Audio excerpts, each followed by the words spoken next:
são. O slide 2 aí. Os dois. Eu tô vendo a tua tela inteira, tá? Você não... Tá. Manda... Peraí, então. Clica no negocinho lá para o F5 aí.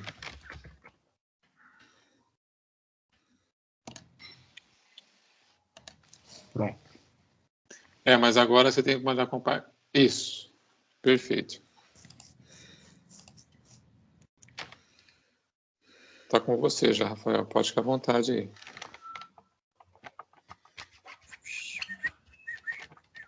Bom dia. Bom dia. Pessoal, sejam bem-vindos. Deixa eu fechar aqui. Só para ver. Aí. Pessoal novo aí, muito bem-vindo. Tá aí o Netinho, a Déboras, Douglas, Bianca, Esdras, Gabi, Isabela, Robson, William. Robson de Uber. Robson tá dirigindo. Cuidado para não bater o carro. Toda vez que eu tô no café do pastor, né, eu saio mais cedo. Então eu como e depois vou pro carro. Aí eu, às vezes, muda a pessoa que tá falando, né? Aí eu abro, aí eu olho para a câmera, assim, aí eu fico imaginando eu sofrendo um acidente, todo mundo vendo ao vivo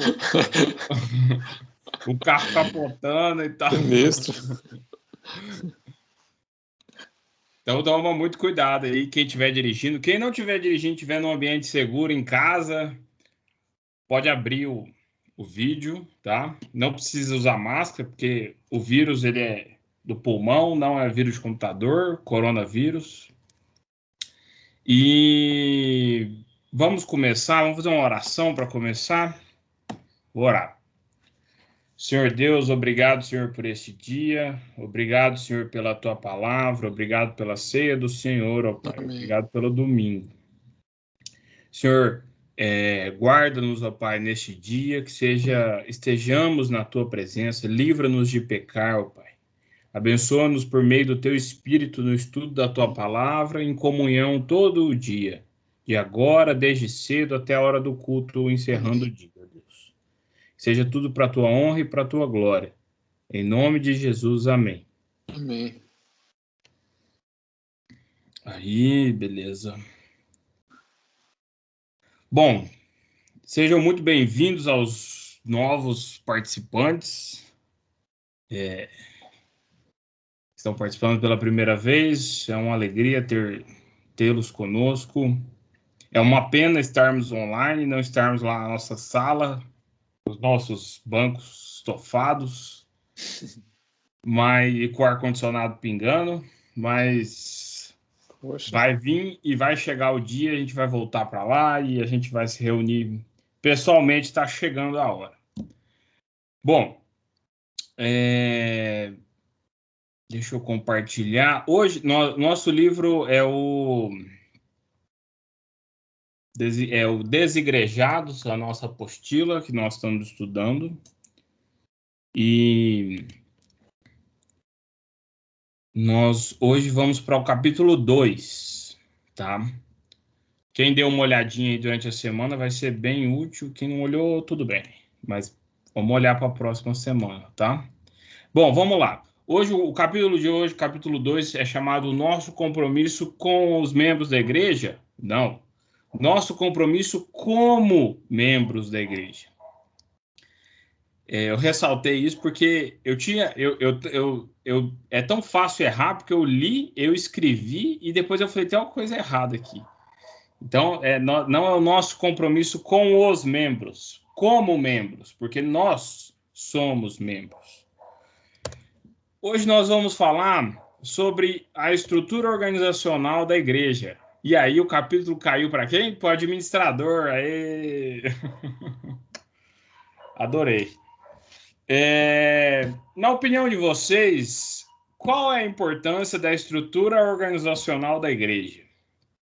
Eu preciso de uma resposta que não sou eu que estou falando. O que vocês acham? Chuta aí. Eu acho que é importante porque... Não sei. Pode falar. Tem também a questão de hierarquia, né, Abdala? Que é importante. E principalmente o que a gente aprende também se é a mesma coisa que eu estou entendendo, né? Pelo que a gente aprende na classe de catecúmenos também, é que se a gente deixar a escolha na mão de muitos da Assembleia, pode correr para um lado, para o outro. Então, geralmente são separados aqueles que são mais sábios, por exemplo, para o conselho, e aí tem alguns que são separados para o concílio, e assim por diante. Certo.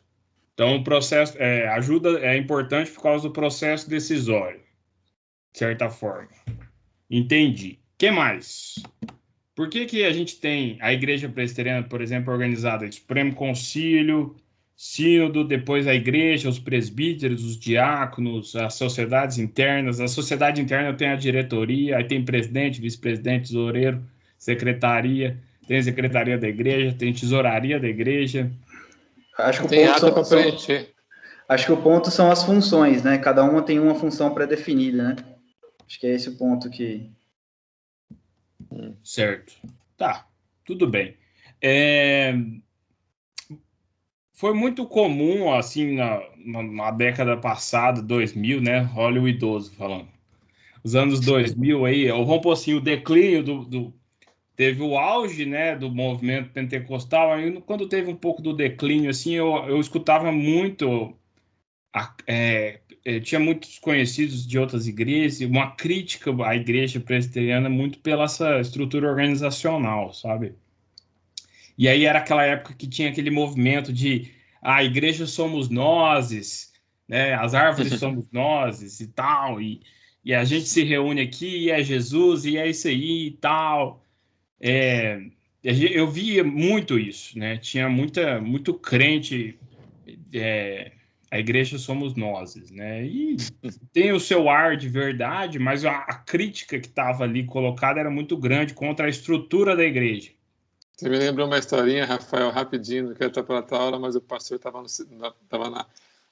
estava no gabinete dele, preparando o sermão. E você vê, o sermão é todo organizado, né? O pastor coloca lá, a gente sabe que vai pregar, né? Tem os itens ponta a ponta, né? E aí passou um irmão de uma outra igreja na porta, que era um pedreiro, né? E falou assim: ô pastor, não precisa preparar nada não, o Espírito Santo fala na hora, né? Aí o pastor virou para ele e falou assim: não, meu irmão, mas o Espírito Santo é tão bom que ele fala antes.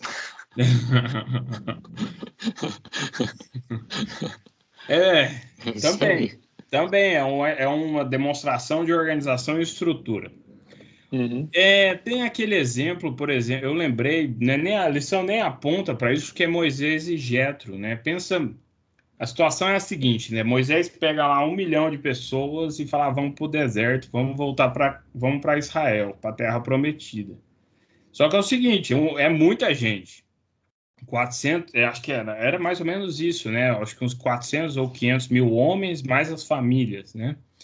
É muita gente, é muita comida, é muita tenda, eu armei minha tenda, o cara tá fazendo barulho de noite aqui, tá trabalhando na minha tenda, todo mundo, imagina esse tanto de gente indo no banheiro, aonde que é o banheiro desse povo tudo, já parou pra pensar nisso?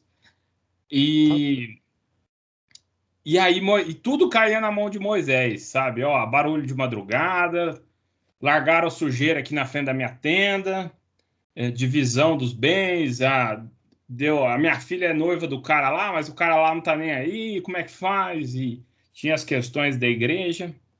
E aí um belo dia, Jetro é o sogro de Moisés, vai visitar ele, depois eles estão no deserto, e aí Jetro, vendo a situação toda, falou assim: ô Moisés, eu acho que você está muito sobrecarregado. Por que você não coloca líderes? Então, ele coloca líderes de 10 mil pessoas, de 10 mil famílias, 10 mil homens, 10 mil homens, 100 homens, vários líderes. Ele fez uma estrutura organizacional. Então, os líderes iam resolvendo as pequenas coisas e os grandes problemas iam subindo na hierarquia para chegar em Moisés. E aquilo foi muito bom. Jetro foi enviado de Deus ali. E aí que tá. Deus, olhando a partir do Antigo Testamento, a gente vê que Deus sempre buscou e olhou para a organização do seu povo. Olha, a gente tem genealogias, a gente tem censos, demarcações de terras, ritos, como ia construir. Ó, tem que ter 15 metros assim, 30 metros assim, tantos metros de altura, o pano tem que ser tal, tem que ser o fulano, que é filho de fulano, que tem que fazer. Quem vai ajudar é o outro fulano. Você tem livros da Bíblia, que é praticamente o livro inteiro, metade do livro é genealogias. E aí, a gente como crente na Bíblia e na palavra de Deus, a gente tem que olhar para isso no sentido de que Deus quis que isso fosse relatado. Essas eram preocupações de Deus. Porque se Deus não quisesse que tivesse genealogia, não ia ter. Entendeu? Aquilo ali não está na Bíblia por capricho judaico. É a história. Não é assim que a gente crê na Bíblia. A gente crê na Bíblia que tudo é inspirado, inclusive as genealogias. Quem já teve o prazer de assistir uma pregação num texto que é só de genealogia, sabe que há muita coisa preciosa ali no meio. E não só no sentido espiritual, mas no sentido que eu estou querendo trazer para vocês aqui hoje, que é a intenção e a preocupação de Deus em organizar o seu povo. Deus quer que o povo se organize. Ele quer que... Ele falou, pessoal, como é que é? A tribo de Judá vai ficar em tal lugar, tribo de Manassés em tal lugar, dividiu o pessoal. Ele tinha intenções de quem ia trabalhar com o que divisões de trabalho, como a estrutura eclesiástica religiosa ia funcionar, quem era quem no povo.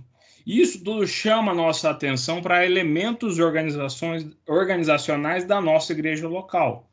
A gente olha para a Bíblia, por exemplo, e o pastor pregou lá em Filipenses, e uma fala entre Paulo e os filipenses, uma carta que eles trocaram, né, um e-mail que eles trocaram um com o outro, e isso a gente olha para aquilo e consegue aplicar aquilo para a nossa vida.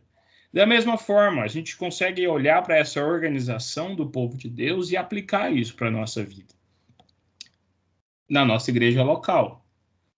Então, a gente tem que olhar para a organização do povo como uma intenção de Deus. Não é algo que o homem criou, é algo que tornou a igreja fria. Não.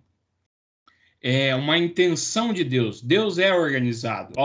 Primeiro dia da criação, vamos construir, vou criar isso e isso. Por que não cria tudo no primeiro dia? Não. Segundo dia, vamos criar tal coisa. Terceiro dia, Deus ele é organizado desde o princípio.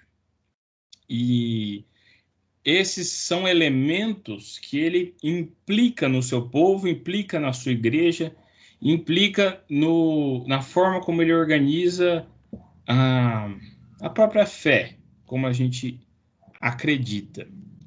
Se alguém quiser falar alguma coisa, fica à vontade, tá? Não tem problema. Pode erguer a mão invisível aí e falar. Só fala.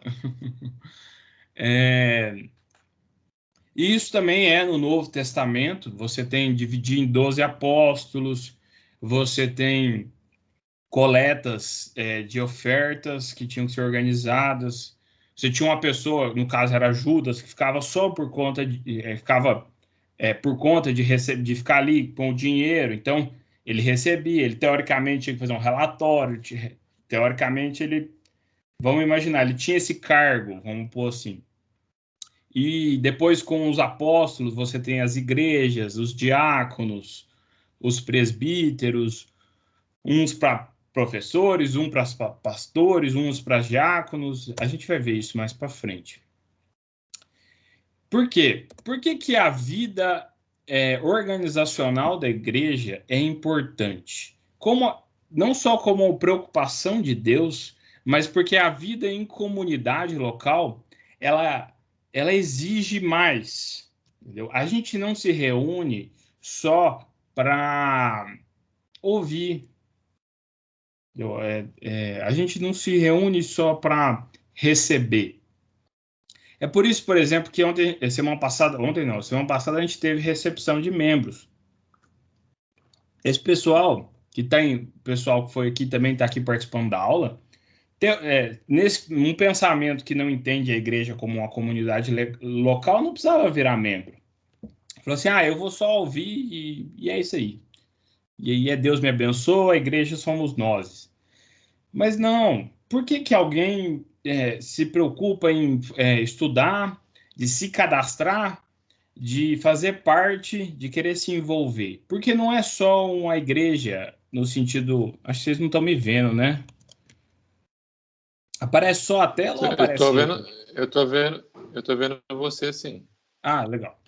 É porque eu tô olhando a câmera aqui e tô falando, nossa, ninguém tá me vendo, eu tô dando um cara de bobão aqui. Existe essa preocupação em criar uma comunidade local. E eu gosto muito também desse tema também. Vamos olhar aqui para Hebreus 10, versículos 24 e 25, tá? Eu copiei, faltou só as aspas, desculpem-me. Consideremos-nos também uns aos outros para nos estimularmos ao amor e às boas obras. Não deixemos de congregar-nos, como é costume de alguns. Antes, façamos admoestações, e tanto mais quanto vedes o dia se aproxima. Então, olha só para esse texto e olha as implicações que ele tem para a nossa vida em comunidade local. Primeiramente, a vida em comunidade local requer consideração mútua. É necessário levarmos ao outro em consideração. Ou seja, saber que ele existe, levar ele em consideração nas nossas decisões, tomar a outra pessoa como importante. Não sou eu, os meus desejos, as minhas opiniões, mas vamos considerar uns aos outros também.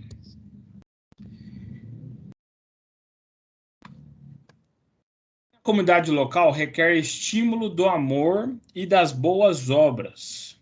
Então, nós consideramos uns aos outros para nos estimularmos ao amor e às boas obras. Perceba que, olha só, com muita atenção, olha, consideremos também uns aos outros para nos estimularmos ao amor e às boas obras. Existe um sentido de responsabilidade aqui. Então, considere as outras pessoas para você as estimular ao amor e às boas obras. Olha como isso não tem nada a ver com, eu vou só assistir o culto. Essa igreja, esse pastor aí tem poder, vou só assistir esse culto aqui e eu saio abençoado. Não. Aqui está mostrando o seguinte, você tem um dever de estimular aos outros, aos irmãos, a desenvolverem o amor, a praticarem boas obras.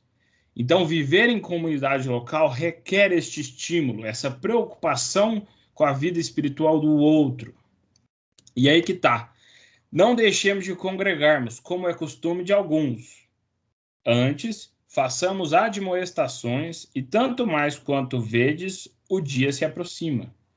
Então, você considera o próximo, você leva em consideração os seus irmãos, estimulando-os com essa responsabilidade, esse dever, essa preocupação com eles estarem no caminho correto de santificação. E isso leva a uma comunhão responsável. Como assim? Onde você faz admoestações, onde não deixa de congregar, ou seja, você está presente, você está envolvido, você sabe quem é quem, e você tem uma responsabilidade na sua comunhão. Fazendo admoestações, chegando e falando assim, irmão, deixa eu te falar, eu não acho que isso aqui que aconteceu é uma boa ideia. Eu acho que isso aqui, você não acha que você está pecando nesse sentido? Você quer, vamos orar por isso? Te viu muito disso no livro anterior, mas quem não estava presente, é esse sentido de nos envolvermos e nos preocuparmos com a vida uns dos outros. E olha só, façamos admoestações e tanto mais quanto vedes o dia se aproxima. ele está falando, olha, não deixemos, vamos nos congregar, vamos nos preocupar com a vida espiritual uns dos outros, porque o dia está chegando. Ou seja, você está preocupado com encontrar a sua comunidade local no céu, chegar lá e tá todo mundo lá que você está convivendo hoje? Você está preocupado com a salvação do seu irmão? Isso engraçado como isso parece que sempre cai para mim, né? Aquela outra vez eu preguei lá na igreja, na UMP, era mais ou menos isso também. O quanto a gente tem uma comunhão responsável, sabe? Chegar na igreja, comunhão, a gente cantou todo mundo junto e eu senti, foi muito legal, e aí eu saí cheio do Espírito, nossa, que comunhão boa. Mas você tem responsabilidade de olhar e falar assim, irmão, você está agindo certo? É isso que Deus espera? Como é que eu posso te ajudar? De se preocupar e orar pelo outro, porque você quer encontrar com ele no céu. É isso. A vida em comunidade local requer essa consideração mútua, esse estímulo do amor e das boas obras e essa comunhão responsável. Alguém quer falar? Não, eu ia falar que esse assunto é recorrente, né? Você vê que no último no último curso, vamos falar curso, né? Sei lá, que nós fizemos, foi o lado a lado, né?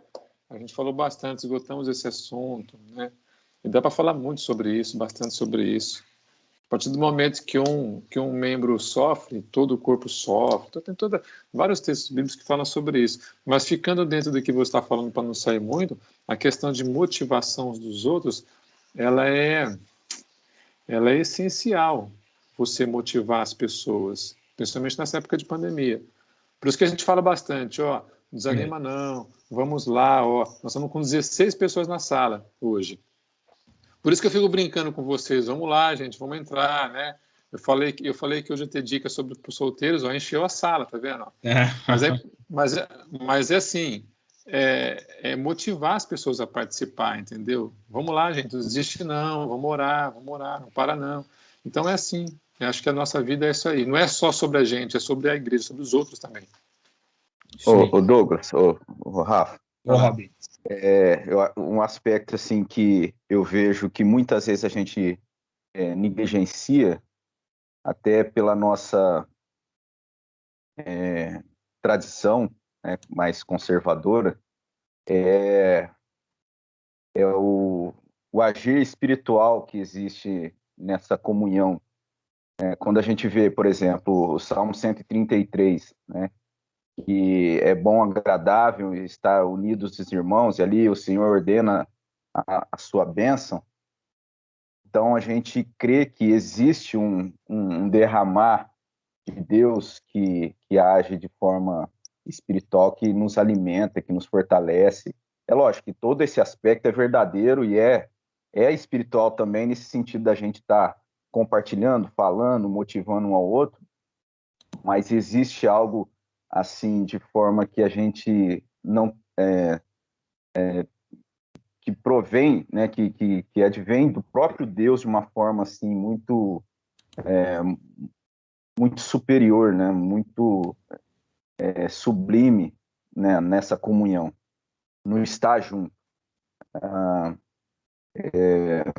Eu vejo que até na própria ceia, às vezes a gente tem, né, sim, o sentido da ceia, por exemplo, esse sentido do símbolo, mas é muito mais que isso, né? Existe sim a presença espiritual ali e existe o alimento espiritual, assim, só para a gente comparar também como que muitas vezes a gente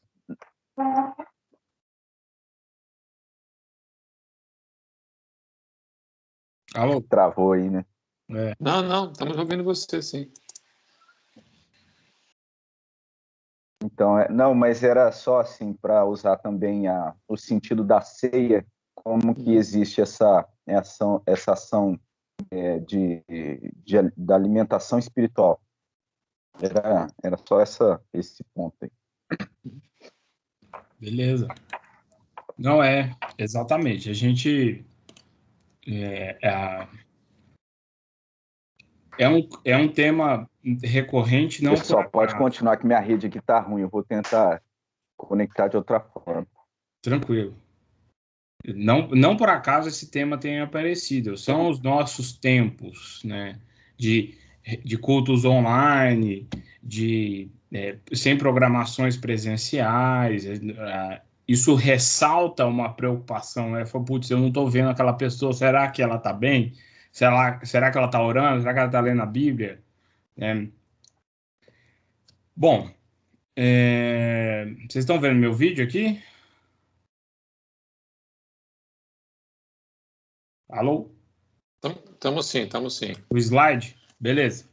Estou vendo, a vida na comunidade local. Agora a nossa relação com os líderes. Isso, e aí é o seguinte, não só a nossa relação, a vida com a comunidade local requer essa preocupação, mas também deve-se considerar a nossa relação com os líderes. E essa também acontece ser uma polêmica, porque você ouve críticas, aí acho que não de outras igrejas, mas do mundo em si, que criticam, falam de pastores, o pastor só quer dinheiro e tal, uma cultura de crítica à liderança cristã, que é uma ação do diabo para desconsiderar o que se espera. Porque são homens pecadores como nós, sim, mas são os líderes. Nós vamos chegar lá. Olha só. 1 Tessalonicenses 5, 12 a 13.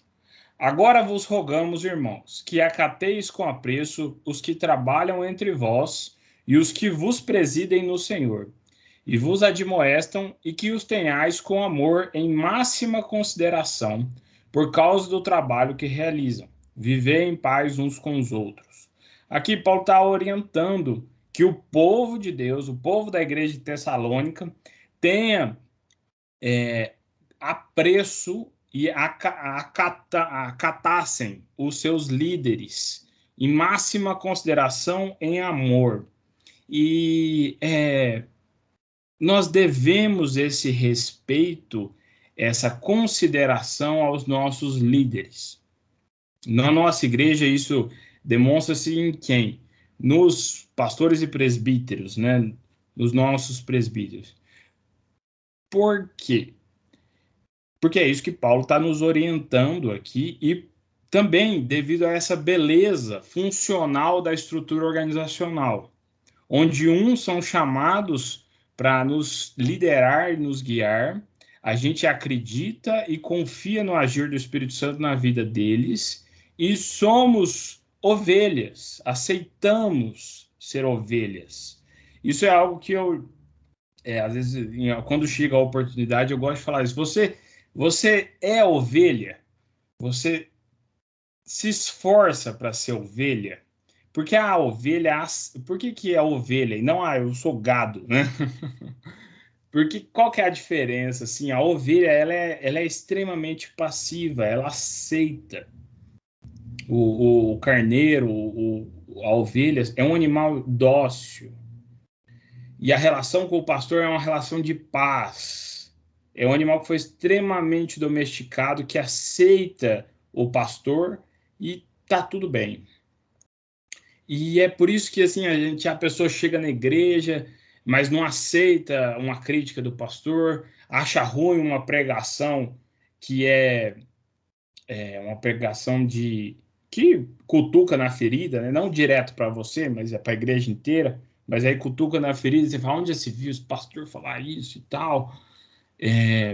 A pessoa quer ter muita autonomia e, de certa forma, ela não aceita ser ovelha. Quando ela não aceita que o pastor seja pastor, cuide dela. Não aceite o cuidado. É isso que eu estou querendo dizer. E nós temos que ter os nossos líderes em máxima consideração de amor. E aí, tudo isso aqui que eu estou falando não é de forma ingênua. Porque vamos olhar para 1 Pedro 5, de 1 a 3. Olha lá. Rogo, pois, aos presbíteros que há entre vós, aos presbíteros, pastoreai o rebanho de Deus que há entre vós, não por constrangimento, mas espontaneamente, como Deus quer, nem por sorte da ganância, mas de boa vontade, nem como dominadores dos que vos foram confiados, antes tornando-vos modelos do rebanho. Então vamos colocar, nós temos a ordenança de sermos ovelha, mas também temos o parâmetro para medir os nossos presbíteros e pastores. Esse é o parâmetro. Esse texto e alguns outros lá de Timóteo, por exemplo, são os textos que são lidos quando vai ter eleição, quando vai ter ordenação de pastor, vai ter ordenação de presbítero, ordenação de diácono. São lidos estes textos. Por quê? Porque na Bíblia está lá, olha, quem são estes? São pessoas que fazem isso, aquilo, tem um monte de características. E isso não é à toa. Então, a nossa relação com os líderes é de sermos liderados, sermos ovelhas. Mas eles são modelos de rebanho, não dominadores, mas com boa vontade, sem constranger, mas espontaneamente. Então, a nossa relação não é uma relação, como é que chama? Foucaultiana, né? Ou marxista. Nós não somos classes em oposições e também nós não encaramos a nossa relação com os nossos líderes pela filosofia de Foucault, né? De que há sempre uma relação de dominação e poder. Essa é a forma como o mundo hoje encara, de que o pastor é uma posição de poder que está exercendo e lavando a mente das pessoas. Essa é uma percepção totalmente errada e pecaminosa do que a gente entende do líder. E é por isso que eu gosto muito da nossa estrutura organizacional, puxando o saco assim como presbiteriana, não necessariamente da IPB do Brasil, mas o presbiterianismo em geral. Ele é transparente, entendeu? Hoje a gente tem acesso ao relatório financeiro da igreja, a gente vota o orçamento, a gente pode dar pitaco nas atuações. Olha, eu acho que podia ser assim, eu acho que podia ser assado. Acho que você pode trazer coisas para a Assembleia, falar, isso aí está errado, está certo. Isso é transparência. Então, a ideia é que nós tenhamos uma relação com nossos líderes, uma relação de amor. Nós os tendo em máxima consideração de amor e eles de boa vontade sendo modelos para o nosso rebanho, porque também são ovelhas do grande pastor que é Jesus. O Abdala. Oi. Eu ia só fazer um comentário aqui sobre isso que você expôs. Também a gente precisa ter com a nossa liderança um relacionamento muito próximo também, né? Eu vejo, assim, um exemplo muito grande das pessoas mais velhas da nossa igreja. Eu conversava muito isso com o Allen. O quanto que, às vezes, a nossa geração de jovens, adolescentes, esquecem de procurar a liderança da igreja.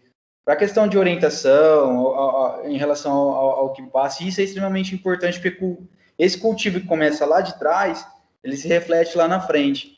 Então, assim, é uma coisa que a gente precisa estar consciente nisso, e, assim, saber que a liderança da igreja está aberta a receber a gente de portas abertas, e em amor, que nem você falou.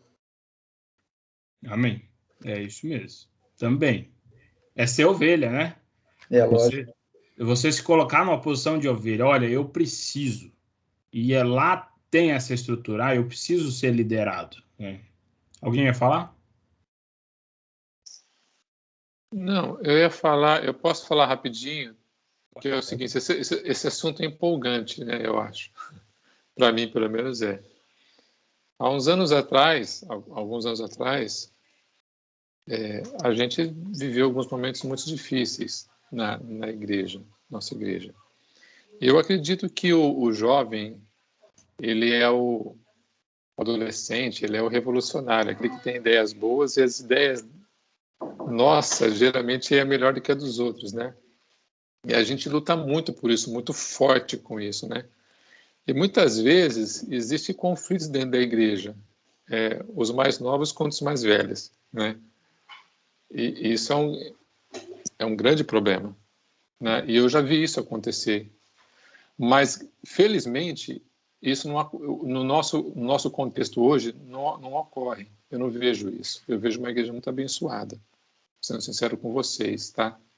Eu vejo muito essa mansidão nossa, e eu vejo uma liderança muito madura, assim, que entende muito bem os jovens, e os jovens por si também entendem muito bem os mais velhos, né?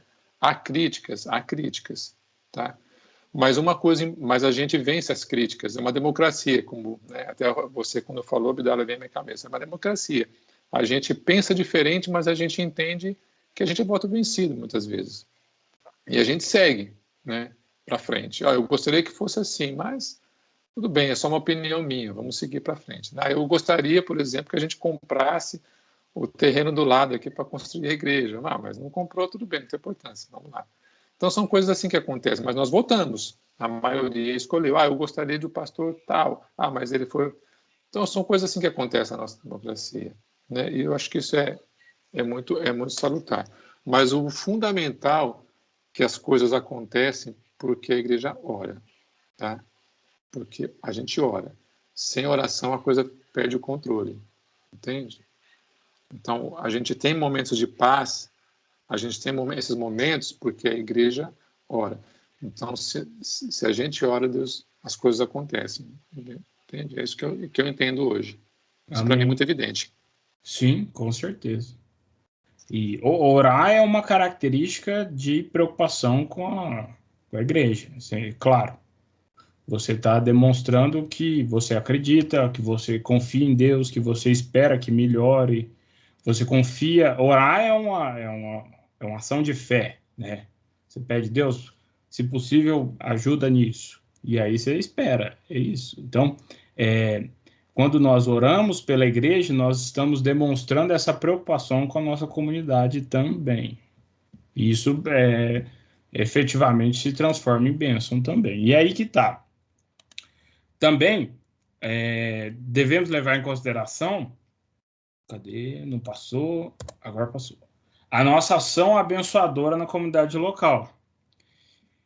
Porque a gente não é só, eu sou ovelha, vou ouvir, vou receber, e é isso aí, e vou votar lá de vez em quando, e pronto. Nós nos tornamos instrumentos de edificação na vida dos nossos irmãos e de todo aquele que necessitar de amparo e amor. Nós fazemos parte da comunidade local. E a partir disso, você chama aquelas pessoas de irmãos. E aí vai surgir inúmeras situações. Pessoas que têm problemas familiares, problema no casamento, você tem pessoas que têm problemas financeiros, você tem pessoas com problemas de saúde, problemas de condição familiar, família desestruturada, inúmeros problemas. E você fazendo parte de uma comunidade local, você é um meio de edificação na vida das pessoas. De alguma forma. Entendeu? Eu preciso arrumar um cargo na igreja para fazer isso. Não necessariamente. Entendeu? Não necessariamente.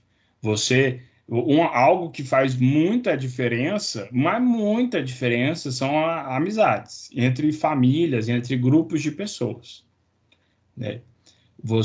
Isso é um suporte grandioso. Para eu fazer diferença, então eu preciso fazer parte do louvor, eu preciso ser presidente de alguma coisa, criar um projeto do zero. Não. Você fazer diferença na vida das pessoas a partir dos ofícios e dons dados. Lá em Efésios 4, de 11 a 13, ele enumera várias capacidades, ofícios e dons que são dados para que haja aperfeiçoamento, edificação, unidade, pleno conhecimento no Senhor. Então, uns para pastores, outros, esse texto, outros para professores, eu não lembro agora direitinho, mas vocês podem checar depois, sem problema. Mas a ideia é essa, de que todos nós, de alguma forma, somos capacitados por Deus para abençoarmos a igreja. A igreja são os nossos irmãos. É nesse sentido que eu estou falando.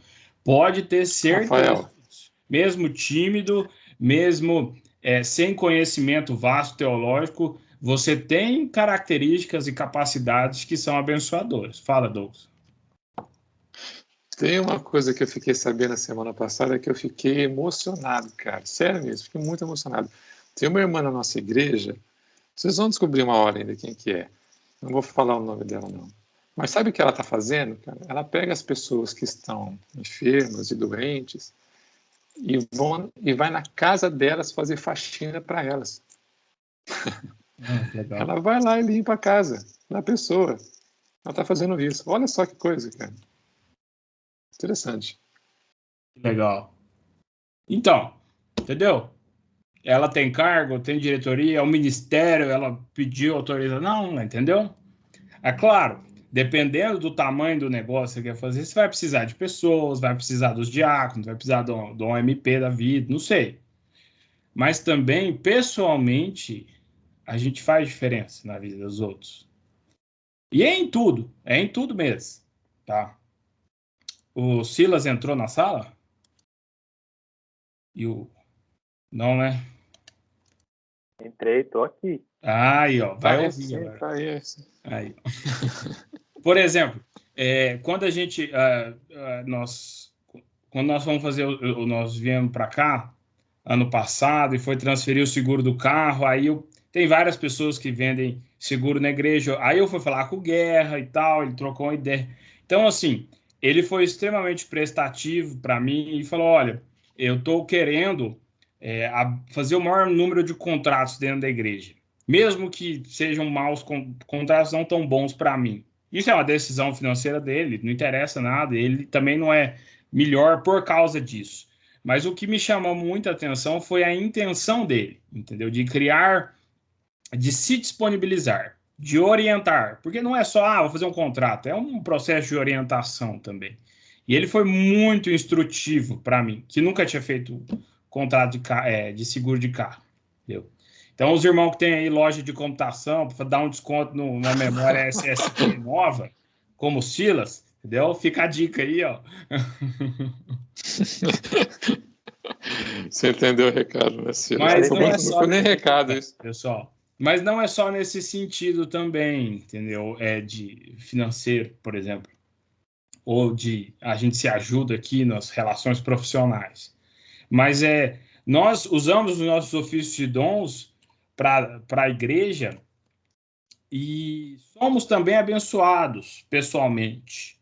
Porque temos essa sensação de utilidade, de fazer parte, de estou ajudando, estou fazendo a obra, e ao mesmo tempo uma divisão de tarefas, o empenho de cada membro para o crescimento da igreja e o avanço do reino. Então, essa irmã que está indo fazer faxina na casa dos outros, a gente parece que não, mas ela está contribuindo para o avanço do reino.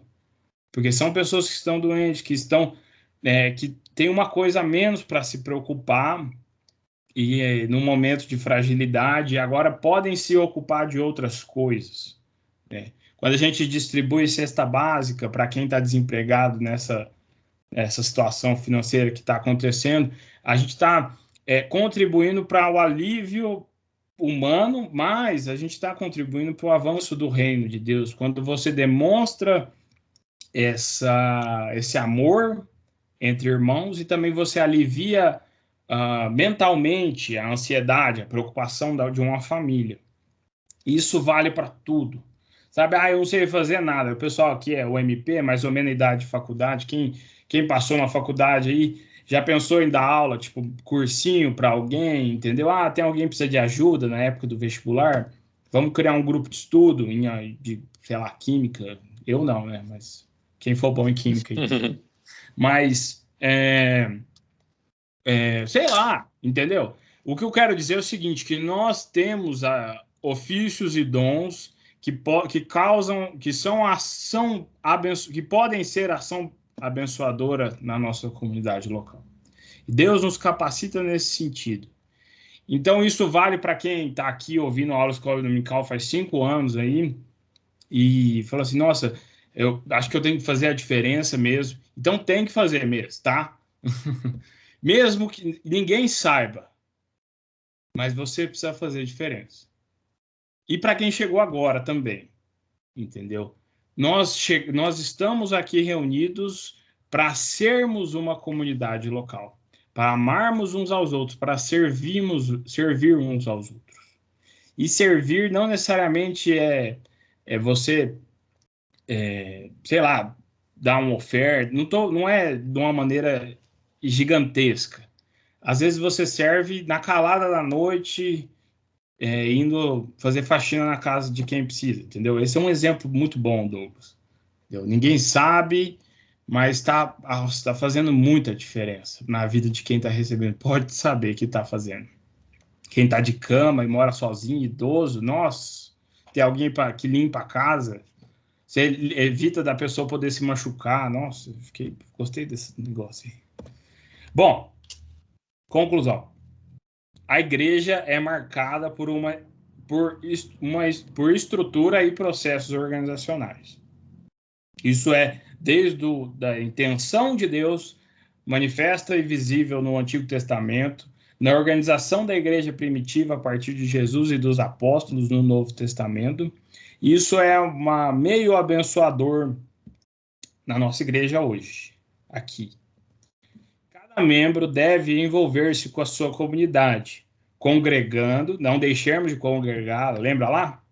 Revelando amor para uns com os outros, dedicando-se à comunhão e considerando a sua importância no exercício de seus dons espirituais.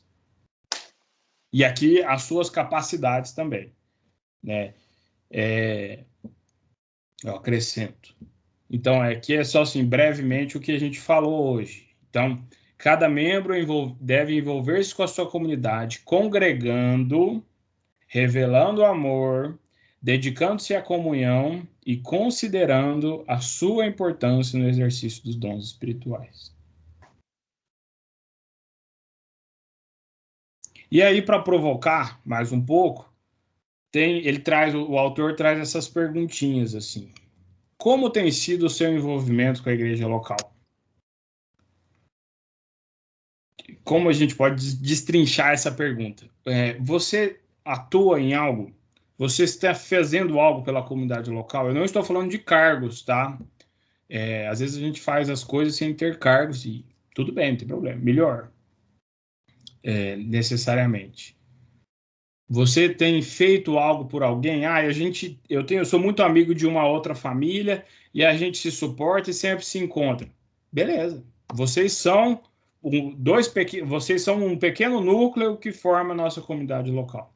Aí você fala, eu participo do GIS na terça-feira. Legal. Eu faço parte da OMP, tudo bem. Legal. O que mais? Aonde você faz a diferença? Onde você coloca em exercício suas capacidades e dons? Você já se tornou oficialmente membro dessa comunidade?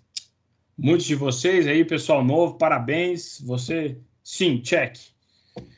Vocês conhecem a estatística da sua igreja? Quem são os adolescentes com a fase difícil? Ou as crianças? Quem são os idosos? Quem são os idosos que moram sozinhos, que pegavam ônibus para ir para a igreja? Às vezes pode dar carona, entendeu? É um exemplo muito simples, entendeu? Quem que é idoso que precisam de colaboração, ou como o Netinho falou, você tem contato com as pessoas mais experientes para você se aperfeiçoar, para você se deixar ser ovelha, para você ouvir e crescer com eles? E quantos desses irmãos estão cansados? Estão desistindo de congregar, não aparece mais na aula da escola dominical, não aparece mais no online lá na igreja, ou inscrito no culto, está sumindo. O que você faz por ele? O que a gente está se preocupando com os irmãos que estão sumindo? E a pandemia acaba virando desculpa.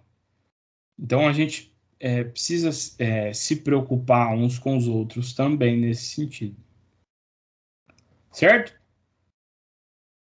Beleza? Certo. Era isso que eu tinha para falar. Muito obrigado aí. E vocês quiserem falar, discordar, questionar ou acrescentar, pode falar. Ô, Rafa, vou falar mais um pouquinho aqui, porque eu achei bem interessante, assim, esse tema, até pelo contexto. Essa semana tive contato aqui com um sermão do Kuyper, Abraham Kuyper. Ele tem um sermão que ele usa um texto aqui de Efésios 3,17, que é: assim habite Cristo no vosso coração, pela fé estando vós arraigados e alicerçados em amor. E qual que é a defesa dele? Que nesse alicerçado e arraigados é uma forma de colocar dois aspectos. O aspecto orgânico, que é essa junção, né, no sentido aqui do arraigados. Então ele vai trazer a ideia de uma planta mesmo e as suas raízes. Então essa ideia do crescimento e do fortalecimento orgânico, né, da comunhão. E no alicerçado, ele vai usar na defesa do sentido da organização, sentido organizacional, como é importante a estrutura organizacional. E aí você trouxe isso aí, eu falei, rapaz, que interessante, né? E então a gente, da mesma forma que a gente pode entender essa importância da estrutura, da organização, é também muito importante esse aspecto da nossa interação, né? Como a própria carta aos Efésios também, falando do corpo, né? Esse sentido mais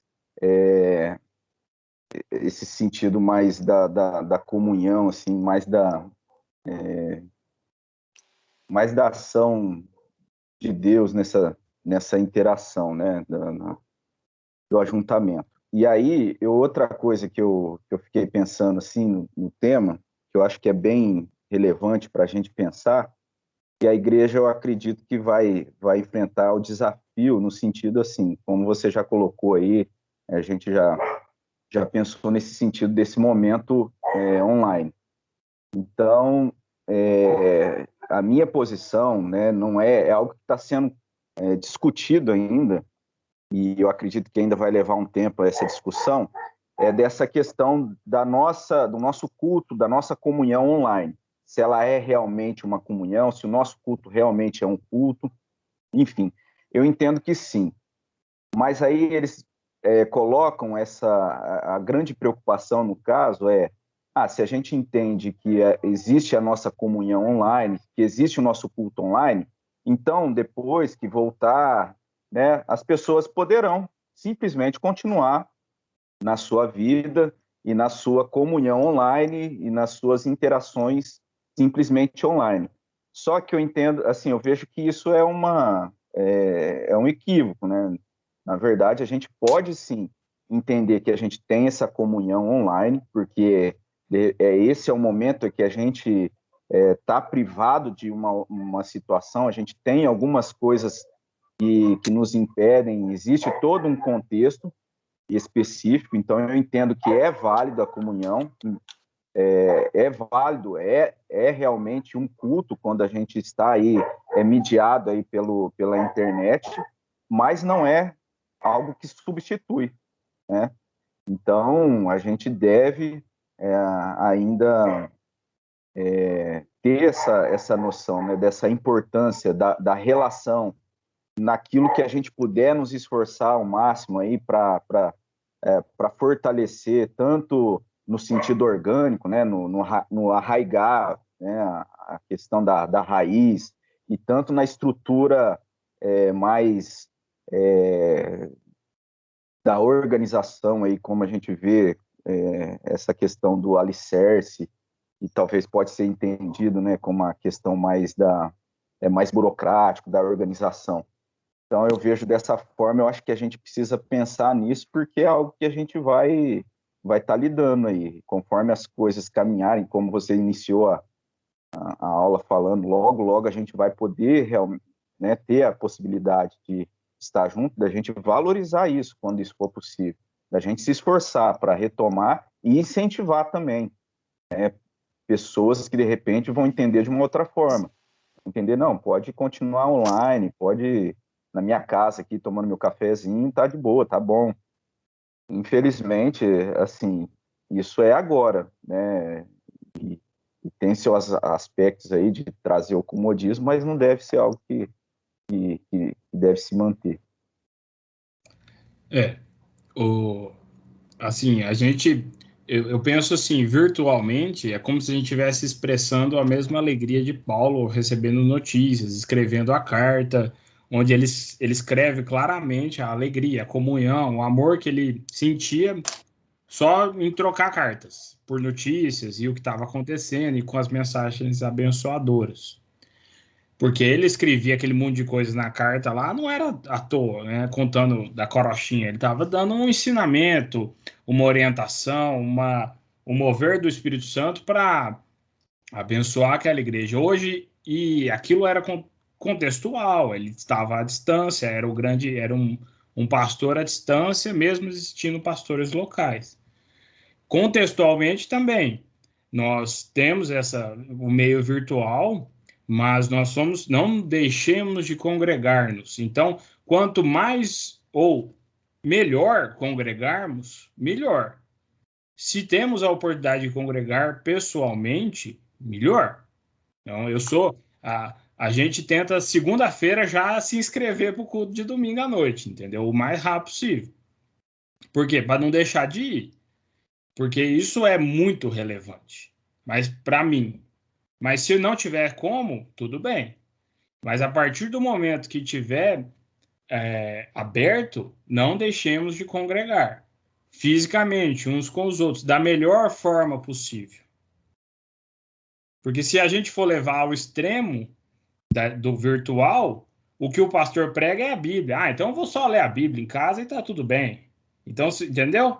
Então é sempre contextual nesse sentido.